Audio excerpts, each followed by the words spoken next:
Welcome back to Horror Movies. In a few seconds, you're going to listen to a frightening tale narrated by me. Fear awaits you. Watch out and take care. After taking turns using a telescope to peep at some women in an apartment across the street, two security guards at New York City's Millennium Building move towards the elevator.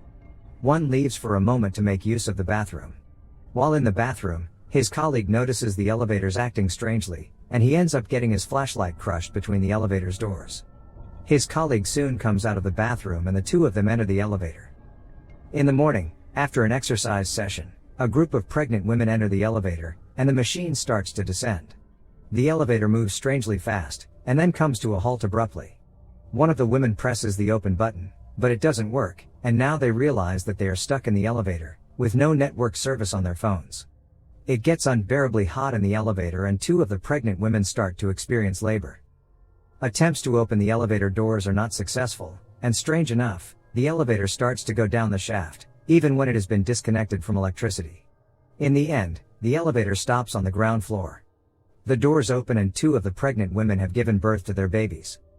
In a restaurant elsewhere, Mark Newman, a mechanic who works with Meteor Elevator Company, gets physically assaulted by a customer for interfering in his discussion with the waitress.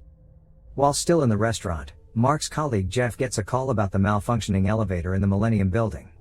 The two mechanics abandon the food they've ordered and head to the Millennium Building right away. Elsewhere, journalist Jennifer Evans is sent to the Millennium Building to write about the incident. Jennifer arrives as the women are being evacuated, with many onlookers around. Mark and Jeff soon arrive at the Millennium Building to investigate and fix the elevator. The staff member from the Millennium Building takes them to the engine room, and while in the engine room, Tim talks about their colleague Kowalski, who had apparently died by taking his own life. He equally talks about the intense lightning strikes that occurred last night and the chances of the lightning being responsible for the malfunctioning of the elevator. Jeff dismisses the idea, and Tim leaves the engine room soon enough. The mechanics conclude their investigation without detecting any specific fault with the elevator. After getting his hair done in a salon, a blind man named Mr. Faith leaves the salon with his dog. He enters the elevator, but the elevator takes him to the wrong floor. The elevator doors open and soon Mr. Faith realizes that the buttons are not working correctly. He decides to take another. He opens the doors, but there is nothing to step into. His dog warns him by barking, but Mr. Faith doesn't understand. He falls into the elevator shaft, pulling his dog along with him. Meanwhile, Mark visits and tries to reconcile with his girlfriend, but then it turns out she has begun dating another guy. Later in a restaurant with Jeff and his fiancée, Mark gets drunk as he talks about his breakup. At the Millennium Building, the two security guards are informed about some of the elevators acting strangely. The guards confirm that the doors seem to be opening and closing on their own. A set of doors open, and the security guard looks into it. He finds Mr. Faith's dog in the shaft. His head then gets stuck between the elevator's doors, and afterward, he is decapitated by a descending elevator. In the bathroom, Jennifer meets Mark and tries to get more information about the incidents from Mark. Upon her persistence, Mark says, quite sarcastically, that elevators like to eliminate people, and that 1 person out of every 10 people who enter an elevator gets eliminated. Of course Jennifer isn't satisfied with the answer she received, so she tries to follow Mark out of the bathroom, but the security guards restrain her. Jeff and Mark meet manager Milligan and the other executives and inform them that they've thoroughly checked the elevator, and there is nothing wrong with it. Mark tries to admit possible limitations from their end, but Jeff interrupts and reassures the executives that the elevator is safe.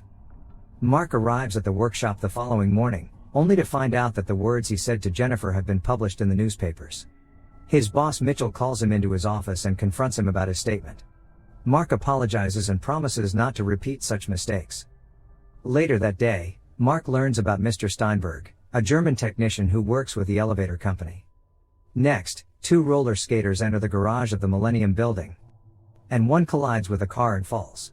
He sits on the floor for a while, and shortly afterward, the elevator doors open and the skater is pulled in. The elevator takes him up to the 86th floor and hurls him out of the building. The skater falls and crashes on the ground, next to his colleague, splashing blood onto his colleague. Mark learns about the accident, which has been labeled as a self-elimination, on TV. He quickly heads to the Millennium Building. However, he is not allowed into the building when he arrives. Outside, the executives are giving a statement to the press about the incident. Mark finds Jennifer nearby and quickly moves toward her. Jennifer apologizes for the published story, which apparently has made Mark a suspect. Mark asks Jennifer about the most recent incident, and she tells him that a man jumped off from the 86th floor through the windows. It is believed to be a case of self-elimination, but Jennifer doesn't seem to believe this. Jennifer pays Mark a surprise visit to his home and shows him a video of the skater's death. From the video, everything was strange about the skater's death. The way he was pulled into the elevator, how he was hurled out of the window, and perhaps the most disturbing aspect of it is that it took just about 2 seconds to take the skater to the 86th floor when it should be about 40 seconds. Mark and Jennifer meet Jeff to show him the videotape, but Jeff doesn't want to watch the tape. Jeff enters the company van and drives off. At a restaurant, Mark explains to Jennifer how the elevator works, and during the discussion, Jennifer asks where Mr. Steinberg comes into the process.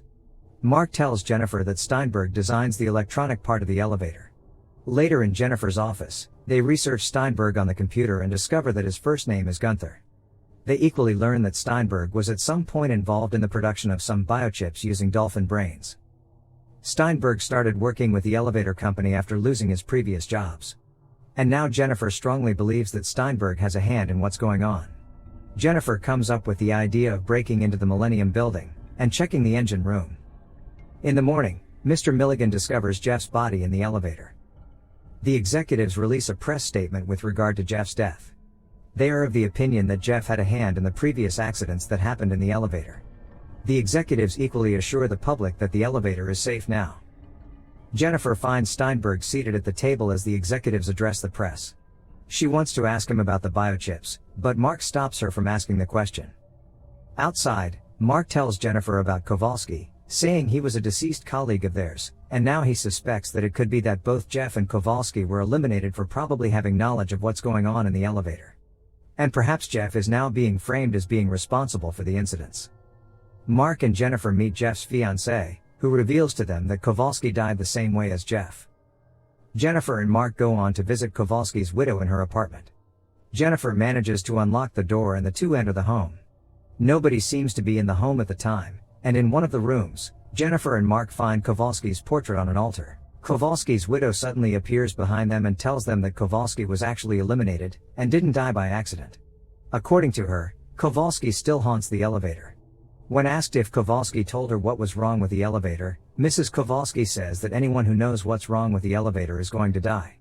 She says it's not over yet, and things are going to get worse. Later that day, a group of people enter the elevator and it starts to ascend at a dangerously high speed, causing the floor of the elevator to pull off, and most or all of the people in the elevator get eliminated. The President of the United States releases a statement about the incident, calling it an act of terrorism and promising that his administration will do its best to put an end to this. Later, one of the executive members, aware of Steinberg's involvement with the malfunctioning elevator, confronts Steinberg. He tells Steinberg to find a way of putting an end to it, but Steinberg is afraid he can't stop it now. Presently, the Millennium Building has been sealed off to the public as FBI agents carry out a thorough investigation within and around the building. In an attempt to break into the building, Jennifer drives a company van, pretending to be a mechanic working with the elevator company, while Mark hides in the back. At the checkpoint, Jennifer is stopped and asked to open the back of the vehicle. She reluctantly gets down, and while trying to open the back, Chip from the office calls and informs Jennifer that from his research, experiments with biochips are still ongoing, except that this time, dolphin brains are not used. He warns Jennifer to be careful. Mark manages to sneak out of the van and enter the Millennium Building.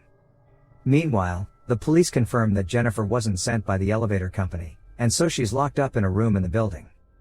In the building, Mark continues hiding from the FBI agents as he tries to accomplish his goal of finding and destroying the biochip.